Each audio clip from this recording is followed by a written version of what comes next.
You think people who don't post on social media are missing out, but what if I told you they're not behind the curve, they're ahead of it? While everyone else is performing life, they're actually living it, and psychology explains exactly why. You know that person who never posts anything. No selfies, no vacation dumps, no life updates. While everyone else is busy documenting happiness, they're just experiencing it, and somehow they seem calmer, more grounded, more real. So what's actually going on inside the minds of people who don't use social media? Let's break it down. 1. They refuse to turn life into a performance. Every time you post something, your brain runs a silent calculation. Will people like this? Does this make me look successful? Is my life interesting enough? Psychologist Irving Goffman explained that humans wear masks to control how others see them. Social media didn't invent this behavior, it amplified it. Now your moments don't just exist, they're archived, judged, revisited. People who don't post aren't shy or disconnected, they've simply opted out of the stage. In daily life, this looks like enjoying dinner without pulling out a phone, taking trips without proving they went, and living moments without turning them into content. For them, peace matters more than applause. 2. Their brain is protecting them from comparison overload. Here's a hard truth. Even when you know social media is fake, your brain still compares.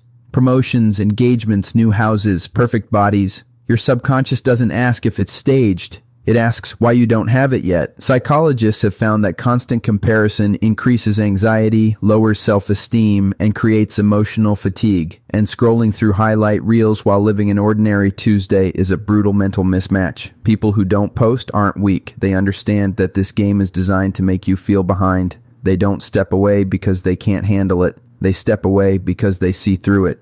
3. They value control over validation. There's a psychological concept called self-determination theory. It says humans function best when they feel in control of their own choices.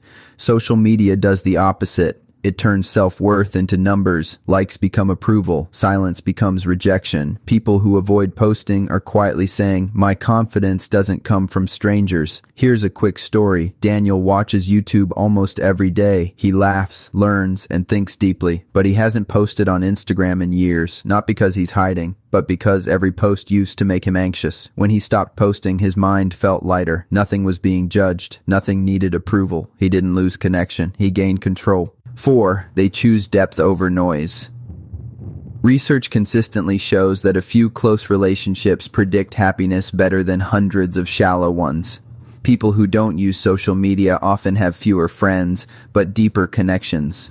They don't need constant updates because they actually talk to people. They call, they meet, they listen. And interestingly, they're often more observant than heavy posters. They notice changes in tone, sudden silence, forced positivity. They're paying attention quietly. Psychologists describe this as private self-awareness, focusing on inner values instead of public image. They don't broadcast life, they understand it. 5. They built an identity without an audience. When you stop posting, something uncomfortable happens. You're left alone with yourself, your thoughts, your values, your real identity. Most people avoid that silence. That's why they keep posting. But people who don't use social media have already faced it. They ask, how does this feel? Not, how does this look? They experience moments fully. Sunsets without cameras, achievements without announcements, conversations without captions. Psychologists link this to higher self-awareness and emotional stability. A self that exists without an audience becomes harder to shake. Now let me ask you something. When was the last time you wanted to post something but didn't? And what stopped you? Drop your answer in the comments. Someone reading it might finally feel understood. Here's the paradox no one talks about. Social media promises connection, confidence, and self-expression, but the people who step away often already have those things. They're not antisocial, they're anti-performance, and at the end of life, nobody wishes they had posted more.